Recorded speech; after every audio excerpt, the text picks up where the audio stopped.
Oui, mais dans une mesure assez limitée. Parce que c'est tout l'enseignement de l'Église sur la communion des saints, il y a une solidarité dans le bien et aussi une solidarité dans le mal. Donc, le mal que je commets entraîne une certaine onde, un peu comme un caillou que vous jetez dans une mare, qui a des vaguelettes qui se propagent. Et le mal, de même, exige réparation. Jésus est monté sur la croix pour nous libérer du mal, non seulement de notre culpabilité, le mal qui nous rend ennemis de Dieu, mais également le mal qui est la conséquence du désordre que nous avons introduit dans ce monde. Ce désordre, il peut aussi porter sur d'autres générations. Pas dans un sens mécanique, déterministe, mais cela peut provoquer un certain conditionnement. C'est le mot typique, en français on parle d'atavisme. C'est particulièrement évident pour certains désordres. On pense à l'alcoolisme, voire même à certaines violences qui peuvent se transmettre de père en fils, des traits de caractère. Une certaine reproduction sociale. Aussi, oui. Le pape Jean-Paul II, par exemple, il aimait parler des structures de péché. Ces conditionnements, ils prennent différentes formes. Maintenant est très à la mode la redécouverte depuis une quinzaine d'années de l'épigénétique. On a vérifié sur des souris qu'un traumatisme reçu se transmettait sur 4 générations. Donc on se demande si vis-à-vis des hommes, ça pourrait pas être la même chose. Mais ça, c'est au niveau du traumatisme. C'est pas au niveau du péché et c'est pas une malédiction. Simplement, ce qui est vrai, c'est que le mal peut avoir des conséquences. Est-ce que cette préoccupation de je sens un mal-être en moi, j'ai l'impression que ça vient de mes ancêtres, c'est des questions qui viennent à vous de la part des pèlerins? Oui, tout à fait.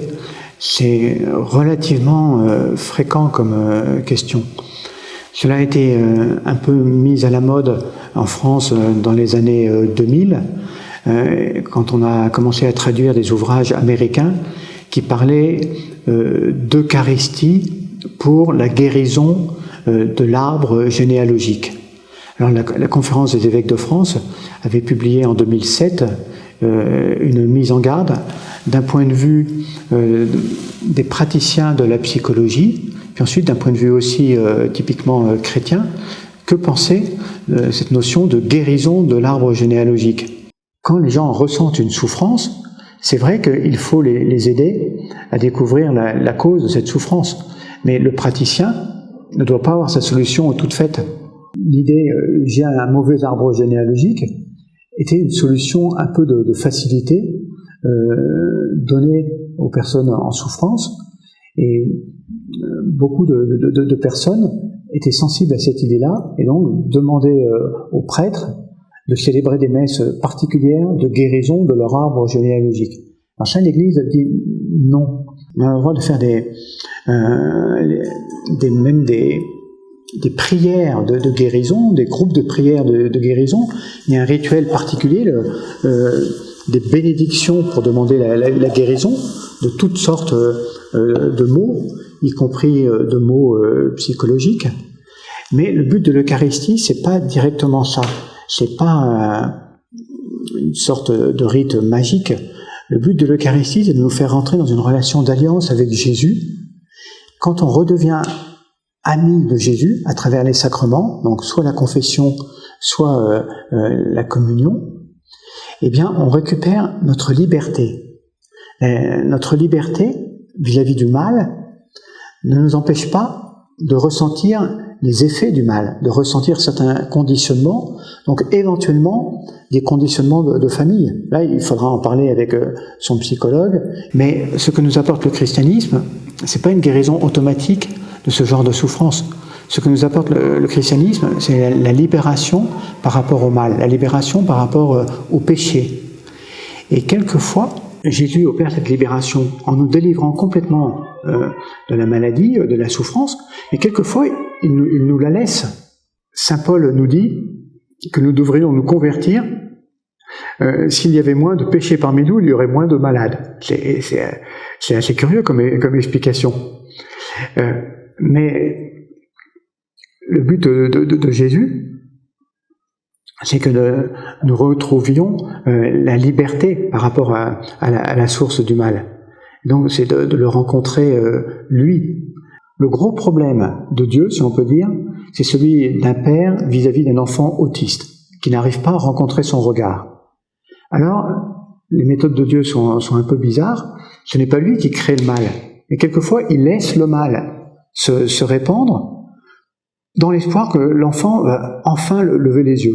Pour revenir à la question, de toute manière, dans le livre d'Ézéchiel, il est clairement dit, ce n'est pas les dents des pères qui vont corrompre les enfants, chacun mourra pour son propre péché.